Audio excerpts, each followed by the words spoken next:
Olá, bem-vindo a mais uma das nossas videoaulas. Vamos hoje tratar sobre o tema dos espíritos. Então, de onde eles se originam? Qual é a natureza do ser espiritual? E agora passamos a falar sobre o ser espiritual que cada um de nós é em essência, né? Então, nós, espíritos humanos, né? Não falamos mais do princípio espiritual, do elemento espiritual que existe em toda a natureza. Passamos a falar agora, né, do ser espiritual que cada um de nós é. Então, de onde eles se originam? O que é o espírito? Então, pode-se dizer que os espíritos são os seres inteligentes da criação, povoam o universo fora do mundo material. Então, seres inteligentes, né, é onde está a capacidade de evolução, de ampliar essa inteligência. Então, os espíritos, eles tiveram um princípio ou eles existem como Deus de toda a eternidade? Se não tivessem tido princípio, seriam iguais a Deus, quando ao invés são criação sua e se acham submetidos à sua vontade. Deus existe de toda a eternidade e é incontestável. Quanto, porém, ao modo por que nos criou e em que momento fez, nada sabemos.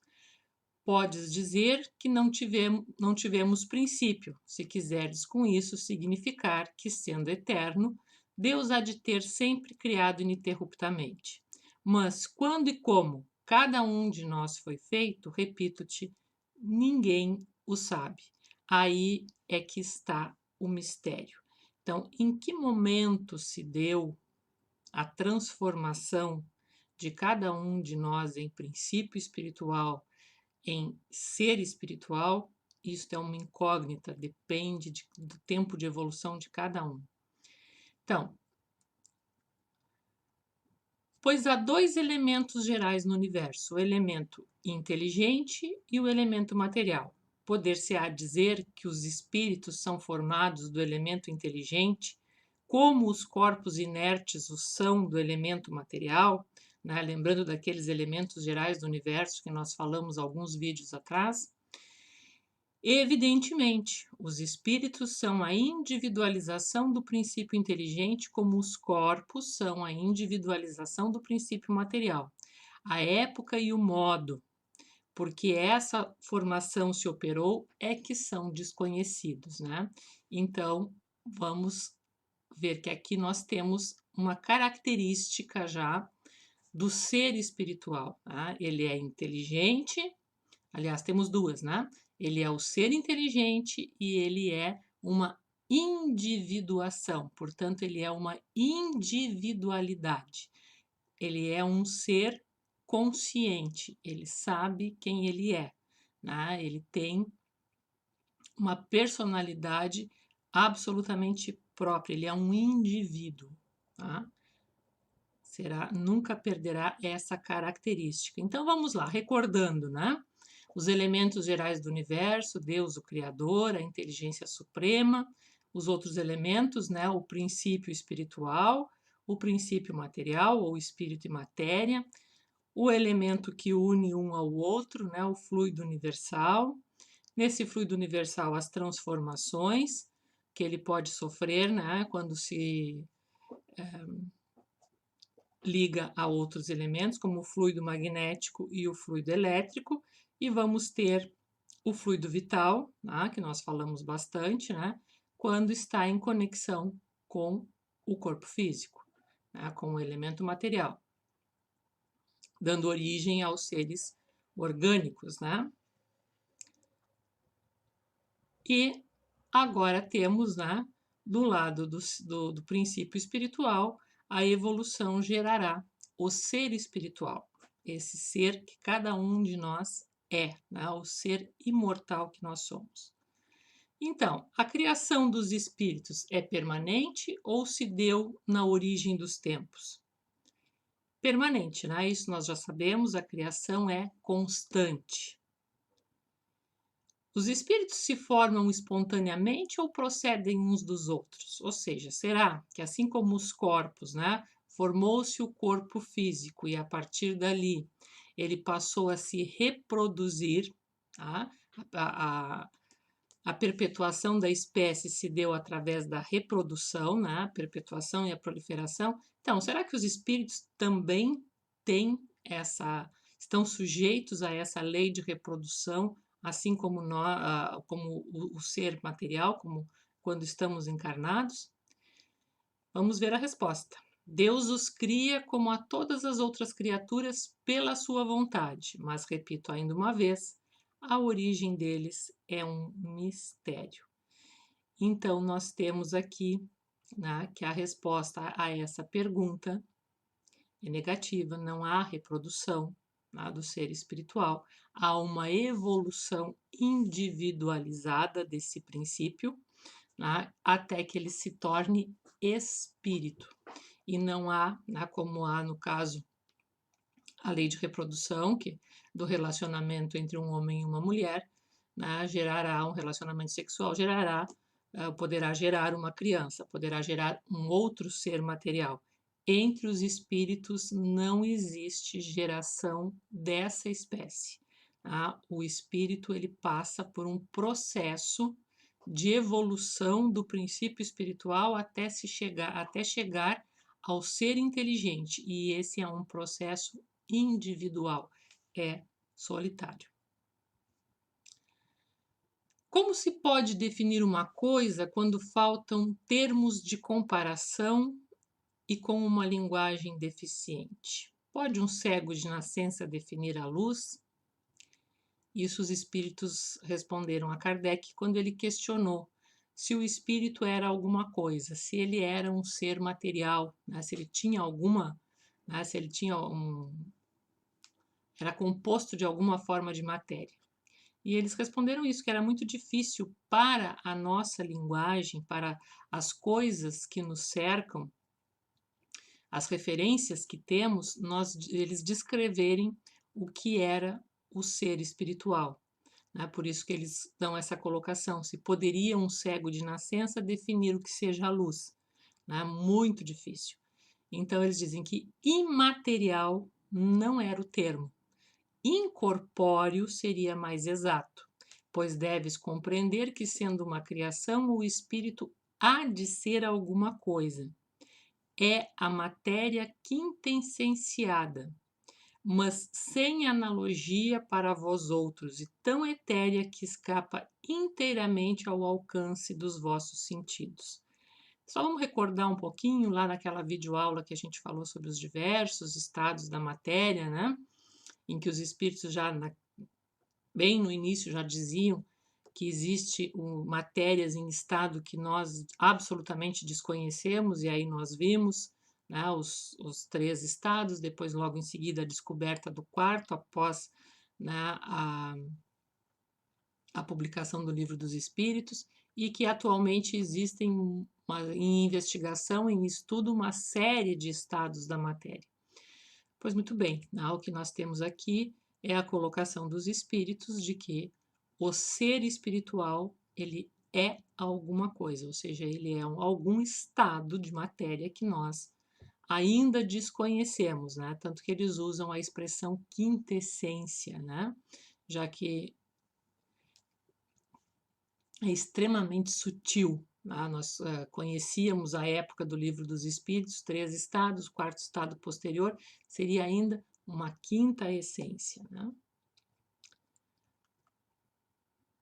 E aqui também, né, a questão das essências, ar, terra, fogo, água, um outro elemento, uma outra essência, uma 5ª essência, também se pode pensar dessa forma. Enfim, não temos no nosso mundo, na nossa condição, no nosso desenvolvimento atual, elementos que nos permitam dizer de que matéria ele é feito, mas ele é alguma coisa, e isso os espíritos deixam muito claro, né?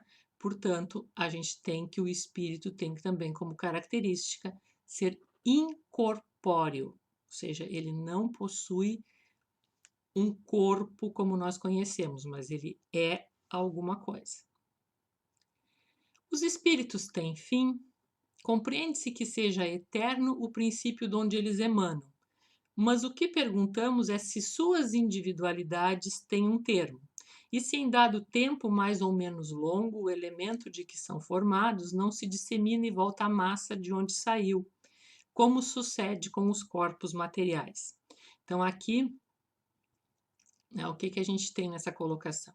Vamos lembrar que a gente também já falou do panteísmo, e não só o panteísmo, mas tem diversas correntes filosóficas, né, que têm essa visão, né, religiões também que têm essa visão de integração do ser espiritual num todo, de que há um momento em que o ser espiritual perderia a sua individualidade se unindo a um todo universal. Né? Então, Kardec questiona isso, questiona, né, se há realmente uma imortalidade, né, porque ele diz que é difícil se conceber que alguma coisa que tenha um começo possa não ter um fim. Então, vamos ver o que dizem os espíritos. E lembrando também que os espíritos, quando falaram sobre o princípio vital, colocaram que, né, em havendo a morte do ser orgânico, o princípio vital retorna ao todo, né? Ele retorna ao fluido cósmico. Há muitas coisas que não compreendeis, porque tendes limitada a inteligência. Isso, porém, não é razão para que as repilais. O filho não compreende tudo o que a seu pai é compreensível, nem o ignorante tudo o que o sábio apreende. Portanto, estão nos dizendo que a nossa inteligência evoluirá e, em algum momento no futuro, compreenderemos essa questão. Dizemos que a existência dos espíritos não tem fim. É tudo o que podemos por agora dizer. Então, somos, como seres espirituais, imortais e mantemos a nossa individualidade, né, ao longo desta imortalidade. Não a perderemos jamais. Uma vez conquistada, não há como perdê-la, não há como ela se dissolver, tá? Porque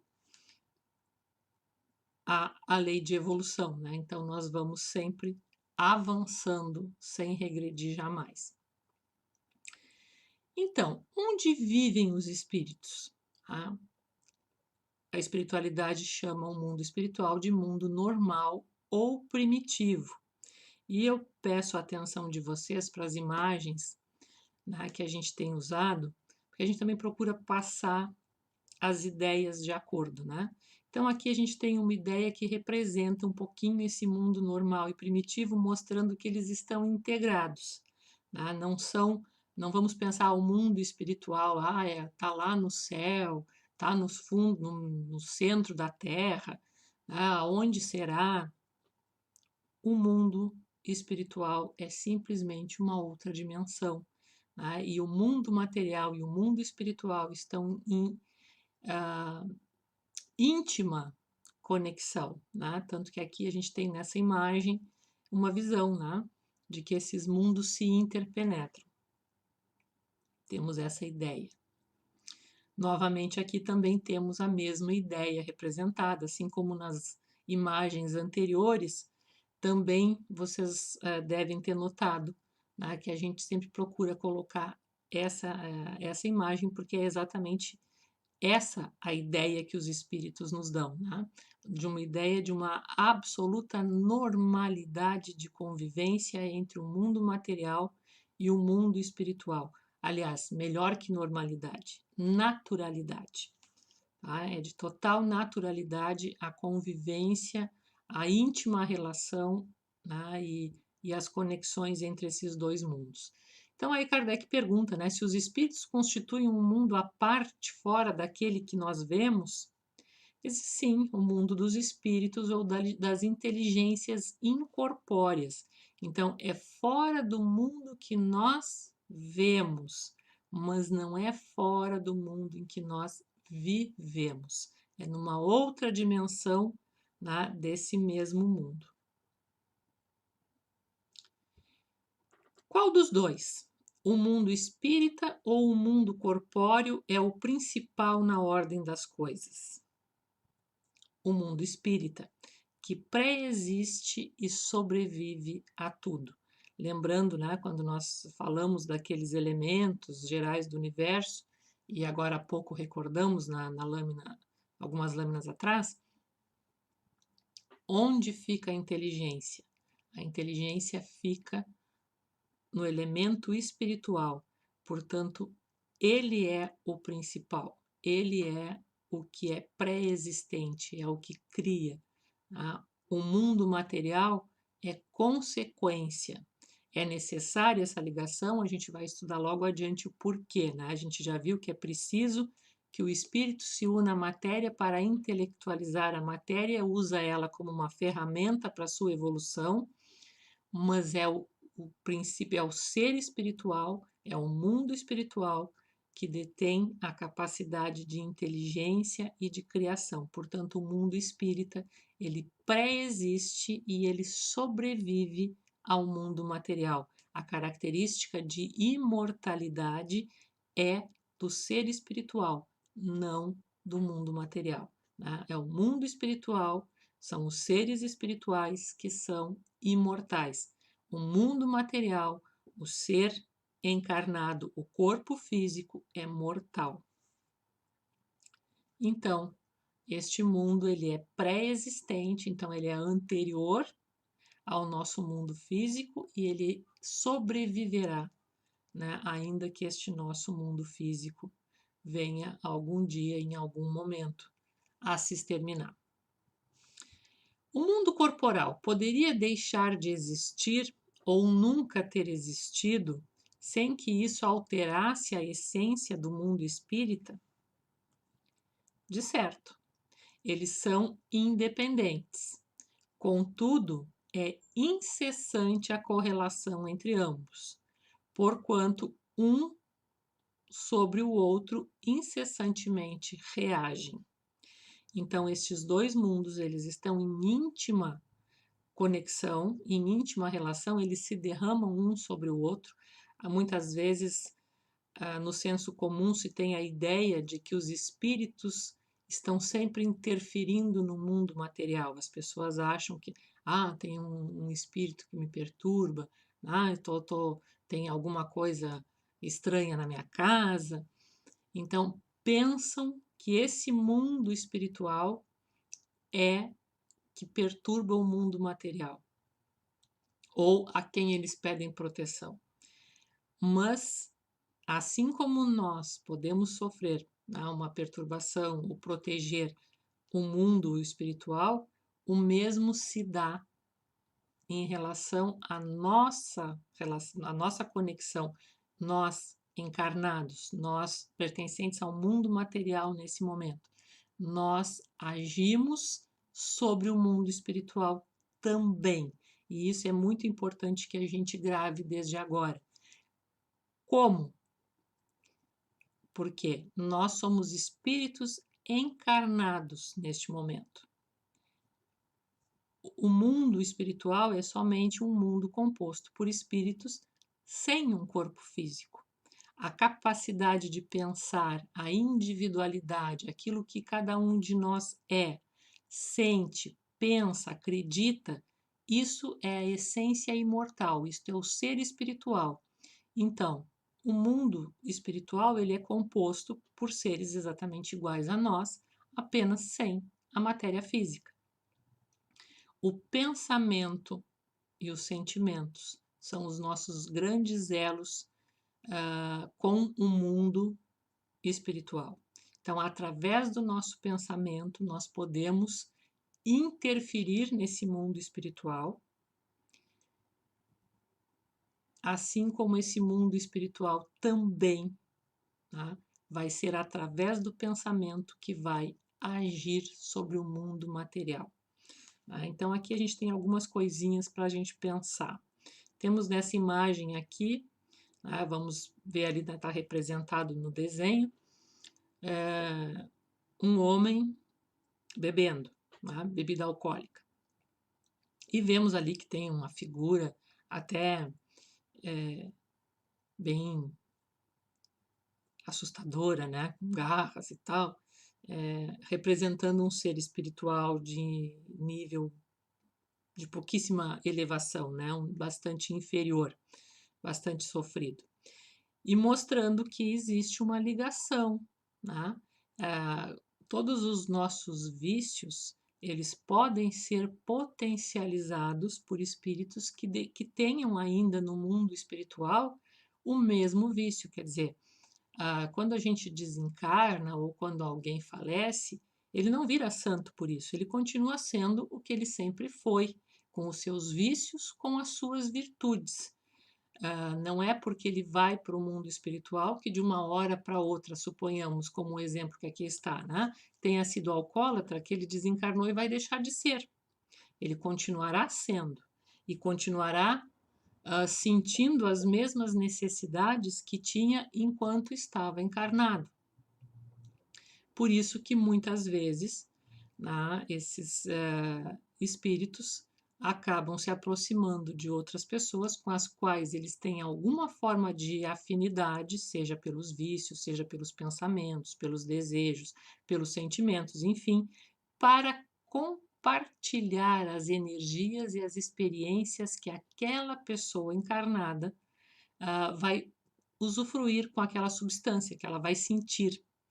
Então, percebem como esses dois mundos são extremamente relacionados, como o mundo material também reage sobre o mundo espiritual e vice-versa, também num aspecto positivo, né? Num aspecto de afetividade, de amorosidade. Seres também, né? Espíritos que estejam bem, que desencarnaram bem, que têm afeto, de repente eles têm, né? Digamos, aqui temos, vamos pensar, né? Um avô vendo um netinho que ele não pôde acompanhar o nascimento, quem sabe? Em espírito ele pode tranquilamente visitar, se ele está bem, por que não? Né? Por que não pode dar uma assistência, por que não pode ajudar a, a quem ele ama? Continua amando, do mesmo jeito que amava enquanto estava encarnado, da mesma forma que protegia, que cuidava enquanto encarnado, seguirá cuidando como desencarnado. Por isso também é muito importante que a gente procure ter paz, serenidade, né, diante desse fenômeno natural que é a morte, né, que o nosso pensamento não se prenda ao desespero, porque nós agimos sobre o mundo espiritual, quer queiramos, quer não. Então, a doutrina espírita, ela não nos nega, de forma alguma ela nega a morte, ela nega o luto, ela nega o sofrimento. Não. Sabemos que tudo isso existe, no entanto, a consciência de que o espírito é um ser imortal e que espírito é o que cada um de nós, em essência, é, que somos seres espirituais, que, portanto, somos seres imortais, isso nos tira toda a carga de desespero diante da morte, diante da partida, né, do desencarne de alguém que a gente ame. Por quê? Porque sabemos que essa pessoa continua sendo o que ela sempre foi ao nosso lado e que ela segue, né? Ela segue vivendo numa outra dimensão que não é tão distante assim, nem tão incomunicável como nós veremos logo a seguir na sequência do nosso estudo. Mas sabemos também que o nosso pensamento e o nosso sentimento seja de aceitação, de resignação, de emitir carinho, de emitir uma prece, a atinge e lhe faz bem. Assim como se nós nos entregarmos ao desespero, estaremos, com certeza, transmitindo isso, e isso não é uma coisa legal, tá? Então vamos lembrar disso, né? Que tanto para o bem quanto para o mal, a conexão entre esses mundos é o nosso pensamento, são os nossos sentimentos, as nossas atitudes, né? Isso gera essa conexão, essa solidariedade extremamente natural, né? Porque só o que nos separa é uma dimensão, a nossa dimensão é material, a outra dimensão é espiritual. Então vamos lembrar, né, disso, que vai ser muito importante, que esses dois mundos vivem em incessante correlação, né, e depende de nós escolhermos com qual desses mundos, em que caminhos queremos estar, assim como escolhemos na matéria. Ocupam os espíritos uma região determinada e circunscrita no espaço? Estão por toda parte, povoam infinitamente os espaços infinitos, tendes muitos deles de contínuo ao vosso lado, observando-vos e sobre vós atuando, sem o perceber-se. Pois que os espíritos são uma das potências da natureza e os instrumentos de que Deus se serve para a execução de seus desígnios providenciais. Nem todos, porém, vão a toda parte. Por isso que há regiões interditas aos menos adiantados. Então, lembrando de novo a nossa imagem aqui, né, que esses dois mundos, né, aqui os espíritos dizendo que eles estão por toda parte, então não há um local circunscrito no espaço, estão por toda parte, que estão muito frequentemente ao nosso lado, que nos observam, né, que atuam sobre nós e conosco, assim como nós sobre eles, como eu expliquei antes, através do pensamento, e que muitas vezes nós nem sequer percebemos isso. Agora, uma coisa muito importante, né, em negrito aqui na nossa imagem, na nossa lâmina, nem todos, porém, vão a toda parte. Por isso que há regiões interditas aos menos adiantados. Então, aqui a gente vai ter novamente uma referência à questão da lei de evolução, né? Porque aqueles espíritos mais evoluídos, eles têm plena liberdade. Os espíritos menos evoluídos não têm, né? Há regiões que são interditas a eles, então eles não têm acesso. Qual é a forma e ubiquidade dos espíritos? E a gente já vai explicar o que é essa palavra diferente. Forma e cor. Kardec pergunta sobre isso. E eles perguntam assim: os espíritos têm forma determinada, limitada e constante, assim como o nosso corpo material, que, no entanto, vamos lembrar, né, ele tem uma forma determinada, ele está limitado, no entanto, essa constância ela não é total. Tá? Se a gente pegar um álbum de fotografias, por exemplo, a gente vai ver que nós já tivemos um corpo bebê, que já tivemos um corpo jovem, já tivemos um corpo adolescente, um corpo adulto, teremos um corpo mais idoso, né, a cada dia. Então, essa constância dessa forma não é invariável, né? Ela perdura por um determinado tempo, mas nós estamos em constante mudança mesmo na matéria. E os espíritos respondem para ele que, para nós, não, o espírito não tem uma forma determinada, nem limitada, também não tem constante. Mas para os espíritos, sim, tem. E aí eles dizem que o espírito é, se quiserdes, uma chama, um clarão ou uma centelha etérea. Seria algo mais ou menos assim como essa imagem que está aqui na tela. E aí Kardec pergunta: essa chama ou centelha tem uma cor qualquer? E a resposta: para vós ela varia da sombra ao brilho do rubi, segundo seja o espírito mais ou menos puro. Então, novamente, os espíritos aqui estão fazendo referência à questão da evolução do ser espiritual e as mudanças que essa evolução traz. Então, aqui a gente tem algumas pedras de rubi em estado bruto, né? Então, a gente pode imaginar a comparação, porque aqui nós temos uma pedra de rubi já lapidada, tá? Então, vamos ver a diferença, né? Porque eles não dizem que seja a cor, mas vamos ver a diferença da evolução.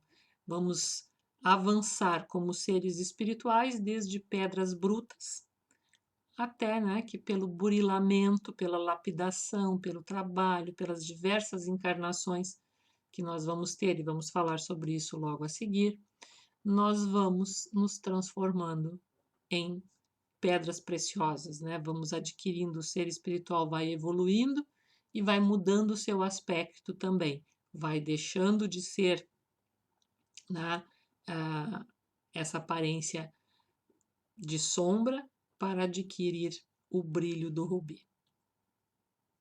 E como ele se locomove? Ele gasta algum tempo para percorrer o espaço?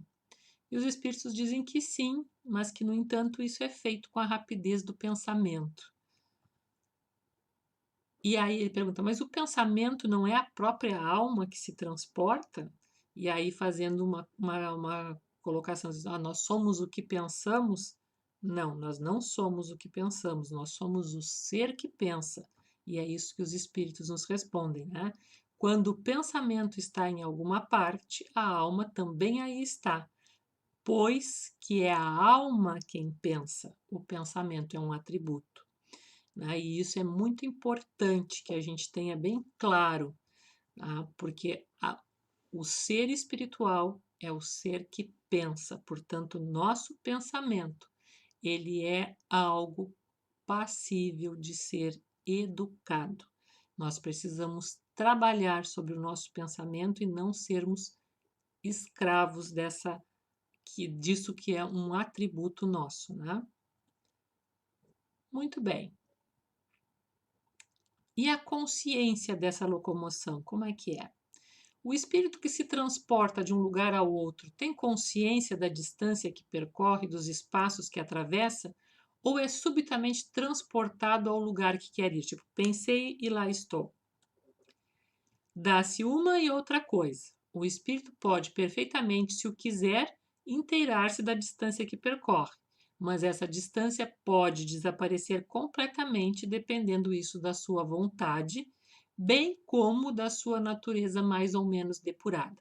Então, novamente, nós vamos ver aqui a questão da evolução. Espíritos evoluídos poderão pensar e se transportar de imediato, ou praticamente de imediato, ao local que pensaram, onde eles desejavam estar. Espíritos inferiores não terão essa mesma possibilidade. Eles, até por uma questão instintiva,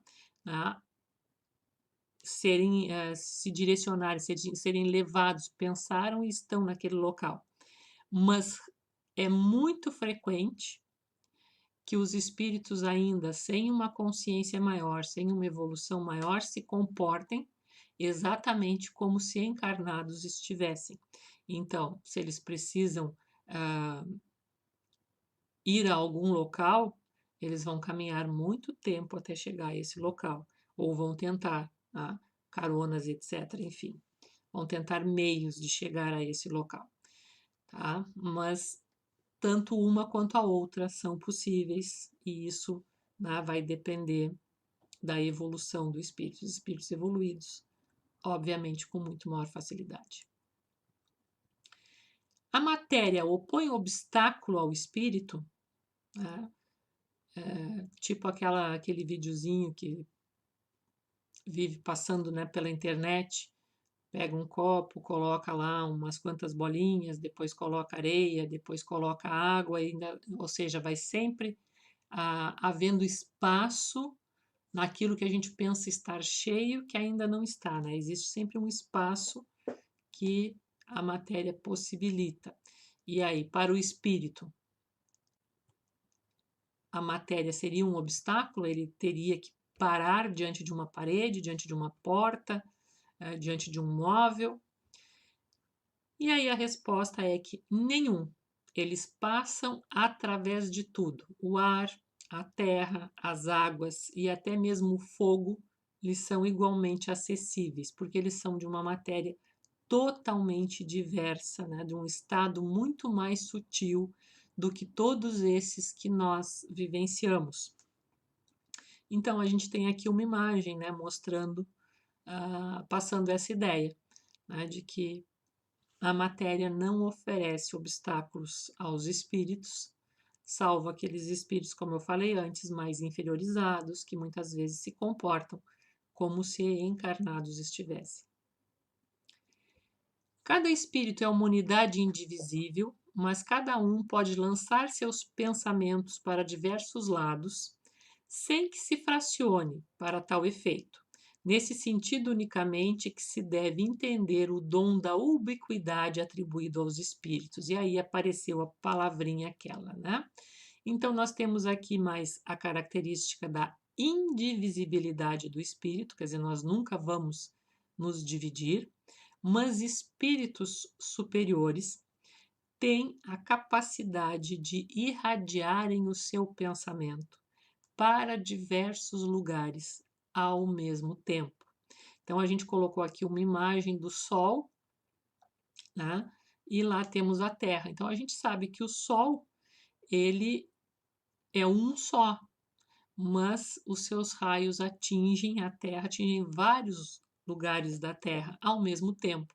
Então, podemos dizer assim, há Sol em várias partes da Terra ao mesmo tempo. No entanto, ele é um só, ele não se divide por isso.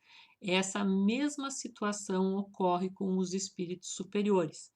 Eles irradiam o pensamento, eles não necessitam sair do lugar. Então, por exemplo, uma coisa que é muito comum aqui no Brasil, fazer um pedido a Bezerra de Menezes, né?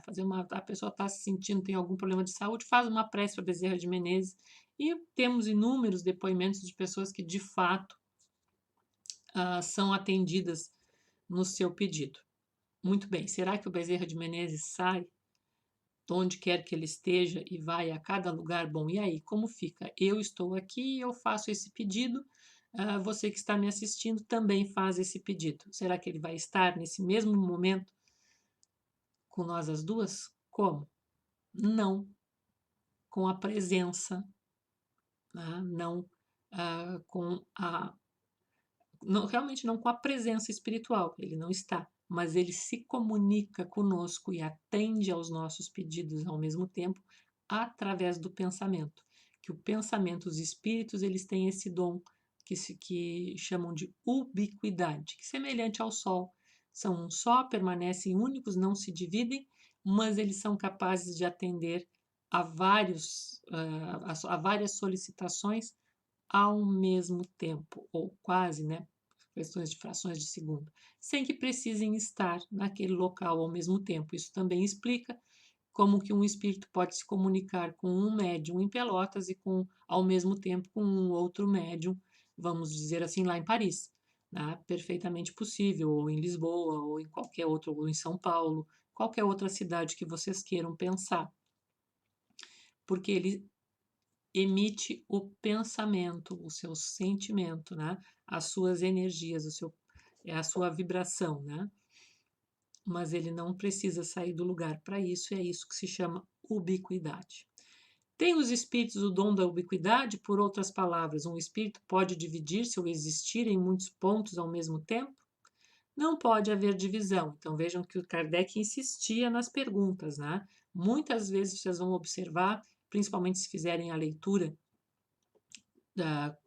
contínua de todos os capítulos, que várias vezes ele repete a mesma pergunta com alguma outra sutileza, testando para ver se haveria, né, se teria alguma contradição nas respostas. Então aqui ele está repetindo isso, né? E os espíritos estão novamente dizendo para ele que não, porque o espírito é indivisível, né? Não pode haver divisão de um mesmo espírito, mas cada um é um centro que irradia para diversos lados. Isso é que faz parecer estar um espírito em muitos lugares ao mesmo tempo. Vês o Sol, é somente um, no entanto, irradia em todos os sentidos e leva muito longe os seus raios, contudo, não se divide. Por isso, o exemplo que a gente colocou lá atrás, né, na lâmina anterior. Todos os espíritos irradiam com igual força, e aí nós tínhamos antecipado e dito, né, longe disso. Essa força depende do grau de pureza de cada um. Então, quanto mais evoluído o espírito, mais ele tem essa capacidade. Espíritos inferiores ainda não têm essa condição. Então, podemos fazer aqui um pequeno resumo, né, dizendo que características nós encontramos no ser espiritual até agora. Então, vamos lembrar. A gente viu lá que o princípio espiritual, o elemento espírito, né, o elemento espiritual, ele evoluiu ligando-se a todos os reinos da matéria e lá desenvolvendo o arcabouço instintivo. Então, isso não se perde nunca. No momento em que ele adquire a consciência e torna-se espírito, que é esse momento que é uma grande incógnita, que não se tem como saber quando foi, nem onde foi. É para a ciência o chamado elo perdido, o momento em que o macaco se ergue e passa a ter um corpo diverso, que já não temos mais o rabo. Então, que momento ocorre essa transformação? Não se tem esse elo, ainda não tem na ciência material, e os espíritos nos dizem que isto é uma das incógnitas, né? Um dos mistérios do nosso universo. Já sabemos também que é inteligência, né? Então, essa inteligência vai sempre se ampliando. Aquilo que no elemento espiritual era uma inteligência rudimentar, vai se aperfeiçoar no momento em que se torna espírito.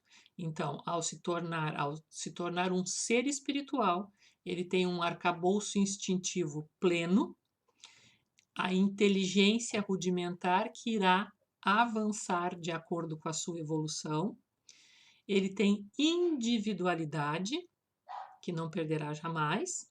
Ele é imortal, tá? Então, podemos ter diversas encarnações, mas o espírito é imortal. Ele é incorpóreo, a gente já viu o que significa. Ele também não se reproduz. E ele é indivisível. E ele é o ser que pensa. Tá? Então, nós temos aí as características até o momento. A gente vai ver que elas vão ser acrescidas ao longo do nosso estudo. E aí a gente vai voltando a essa lâmina e vai acrescentando. Tá bem? Então, ficamos até aqui com essas. E aí tem uma outra questão que é o perispírito, porque vocês também poderiam estar pensando assim: bom, mas se o espírito não tem forma, a gente frequentemente ouve pessoas relatarem que viram um familiar, um amigo que já faleceu e que viu a pessoa tal qual ela era, inclusive com uma roupa da qual ela gostava, que não tinha nada a ver com a roupa com a qual ela foi sepultada, era uma roupa que ela gostava de usar no seu dia a dia, e lhe apareceu. E tinha a forma, tinha a aparência, então como que o espírito não tem forma, dizem os espíritos, né?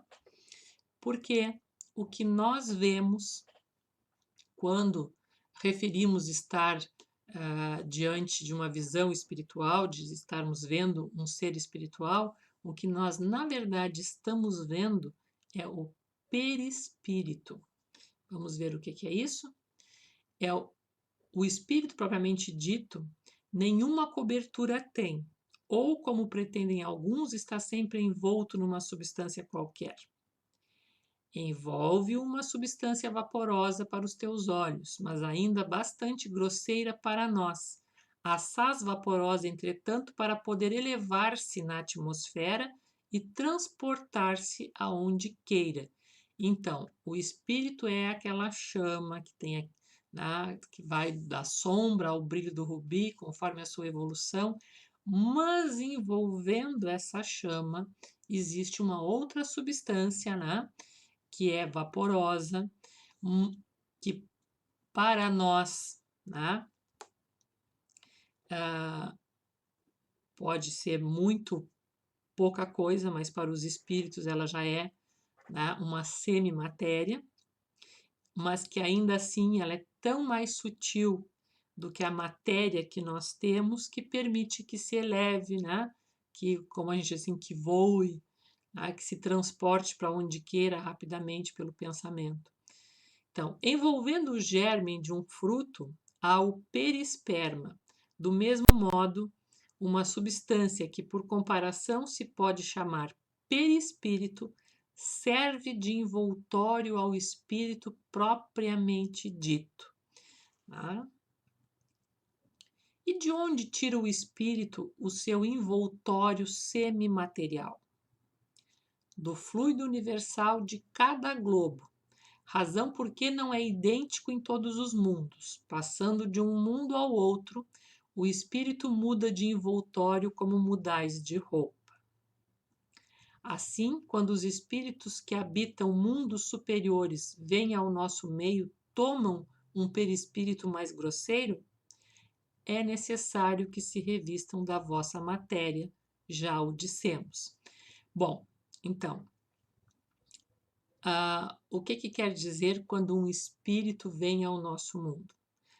Quer dizer, quando ele reencarna, quando um espírito superior que vive em um mundo mais avançado, a gente já viu, né? Um dos princípios da doutrina espírita, a pluralidade dos mundos habitados, esse universo é infinito, existem milhares e milhares de globos, de planetas, de galáxias, né? Então seria muita pretensão nossa acreditarmos que somente aqui na Terra exista vida.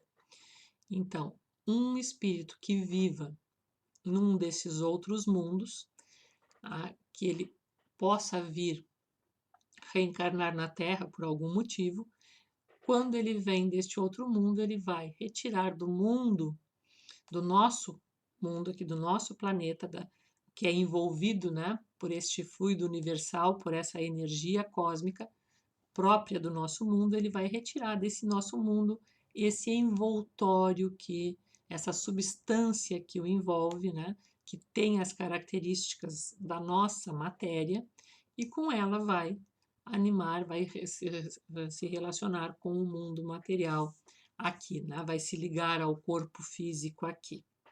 Então, aí já falei, né, que esse perispírito ele tem aí uma função. É ele que faz a ligação entre o ser espiritual e o mundo material e o corpo material, né? Então vamos voltar de novo a o nosso esqueminha, né? Não vou repetir porque a gente já falou, mas olha só, temos aqui o fluido universal. Então a gente já viu, né, as mudanças, a gente já viu que da matéria virá o corpo físico, do princípio do elemento espírito virá o ser espiritual. Aqui nós temos o fluido universal, que sofre transformações, o fluido magnético, que vai ser também fluido vital quando ligado à matéria pelo perispírito. Né? Então, nós vemos aqui como se unem esses elementos. O ser espiritual se une ao fluido universal, retira dele, né, uma parte dessa substância com a qual ele modela, né, ele forma o seu corpo perispiritual, com o qual ele irá se ligar à matéria, com o qual ele vai ter todas as conexões com a matéria que a gente vai falar logo em seguidinho. Então a gente poderia ter essa imagem, né? O espírito, a chama, o perispírito, esse envoltório que envolve essa chama, né? Tá ali demonstrado, e o corpo físico. Então nós, no momento encarnados, somos corpo, perispírito e espírito. Tá? No momento em que se der o nosso desencarne, nós seremos perispírito e espírito. Já adiantando aí que o perispírito acompanha sempre o ser espiritual, por isso o exemplo que eu dei, né, de quando alguém tem um fenômeno de vidência e diz ver alguém, ele na verdade está vendo o perispírito, porque este corpo acompanha o ser espiritual sempre. Houveram alguns questionamentos, e eu deixei para responder nesse vídeo, sobre aquela questão que nós falamos na videoaula passada, a respeito do intercâmbio de energia entre as pessoas, né, que pode ser inconsciente e a pessoa ter aquelas sensações de cansaço, de enjoo, de dor de cabeça, a questão da plantinha. Vocês podem voltar ao vídeo para lembrarem se for preciso. Muito bem, tá? Então o questionamento de o que fazer quando nos deparamos que isso está acontecendo conosco. Então vamos explicar como que isso acontece, tá? Então precisávamos chegar aqui para que isso fosse possível compreender. No perispírito, né, esse corpo semimaterial que une espírito e matéria, existem o que nós chamamos centros de força. Nas obras de Allan Kardec, em A Gênese, nós vamos encontrar como única referência à existência disto que são como que fossem poros que fazem essa troca de energia entre a matéria e o ser espiritual, fazem um intercâmbio de informações e que seriam tantos como os poros que cada um de nós possui na pele.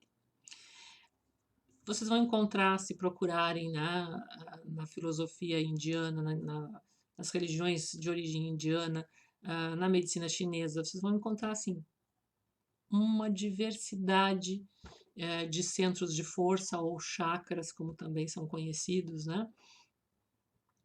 Então, o que eu costumo colocar? Que nós precisamos ter noção dos principais.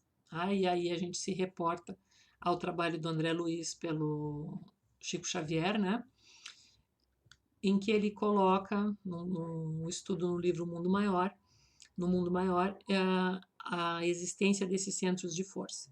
Então, coronário, frontal, laríngeo, cardíaco, esplênico, gástrico, básico, genésico. São os chamados frontais. Nós temos também na parte dorsal, nas costas, né? Vamos ter o meral, vamos ter o men-men, vamos ter o básico, o sacro, melhor dizendo, desculpem, que são aqueles mais usuais. Esses centros de força, eles fazem a captação de energia e a retransmissão da energia. Então, lembram quando a gente falou do princípio vital, que ele é latente no ser espiritual e ativo na matéria?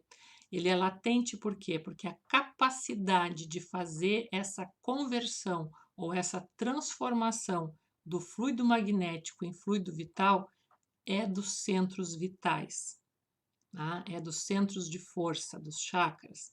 São neles que se processa essa transformação, porque são eles que se unem aos plexos do corpo físico, e aí nós estamos falando da anatomia mesmo. A cada centro de força correspondem plexos nervosos, sistema nervoso do corpo físico. E através disso eles comandam os diversos sistemas orgânicos do corpo. Por isso também, referindo a conexão com o magnetismo, quando eu expliquei por que é simplesmente um efeito do magnetismo quando a pessoa tem aquela sensação de pendular em um passe magnético. É porque o magnetizador está atuando nessa área, ele está mexendo com esses canais de energia, e esses canais de energia vão ter uma conexão direta com o sistema nervoso. Então, cada vez que a energia transmitida atinge o sistema nervoso, a pessoa tem esse movimento de pendular.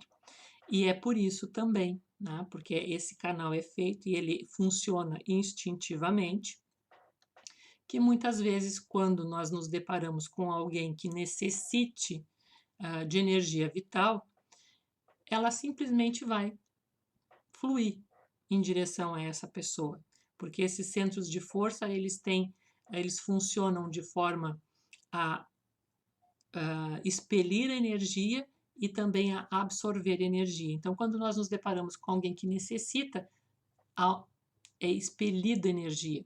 Quando nós estamos recebendo, nós absorvemos energia. Então, como evitar? Primeira coisa, autopercepção. Observe-se. Veja quando, como, com quem isso acontece. É possível, é uma questão de exercício.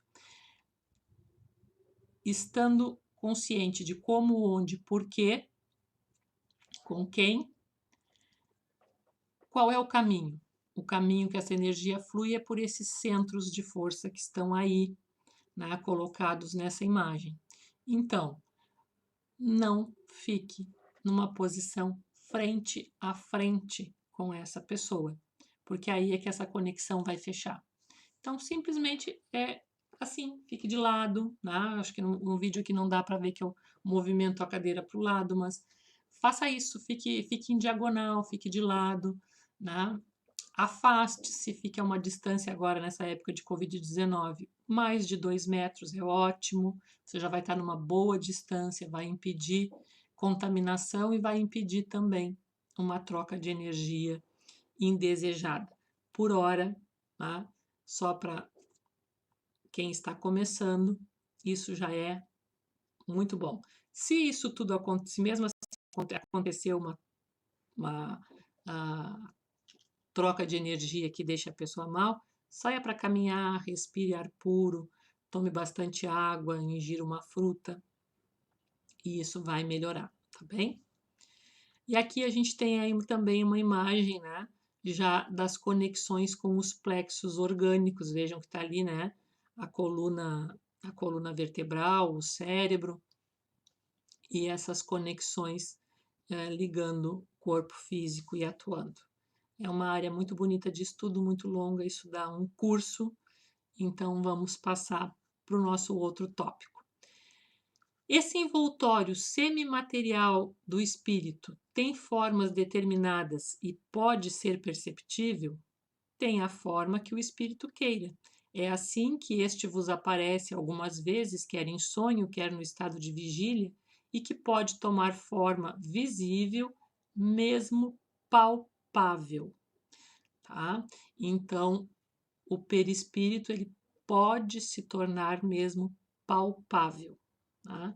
É uma situação já relativamente rara, é transitória, ela não pode ter uma característica de permanência, é um fenômeno rápido, mas é um fenômeno possível, tá? Dele se tornar palpável, de se materializar, tá bem? O restante ali a gente já havia explicado, só mais uma colocação. Como o espírito dá a forma que ele quer ao perispírito, a gente chama isso de característica de plasticidade do perispírito. Então, a inteligência, o ser pensante, que é o espírito, ele dá a forma que ele deseja a essa substância, né, que compõe o perispírito, que é esse fluido cósmico, ele dá a forma que ele deseja. Por isso, né, se vocês talvez já tenham lido em alguma na literatura espírita, ou até mesmo agora como tem alguns filmes, já tenham visto que muitas vezes um espírito ele pode tomar uma forma de uma encarnação anterior à última. Né? Então, por exemplo, bastante conhecido, né, na história da vida do Chico Xavier, que Emmanuel se apresentava muito frequentemente com a aparência de um senador romano.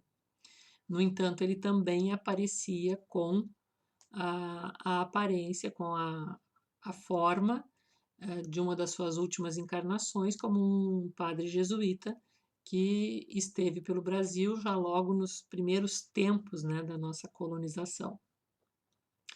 Então, é possível, né, desde que esta forma exista na memória do ser espiritual, dele mudar essa aparência, né, estando desencarnado. Ele pode ter a forma que ele desejar. Regra geral, é comum a gente ver com a forma da última existência. Bem, muito bem, com isso nós finalizamos esse tema de hoje. Seguimos a semana que vem com as diferentes ordens dos espíritos. Aguardo vocês. Até breve.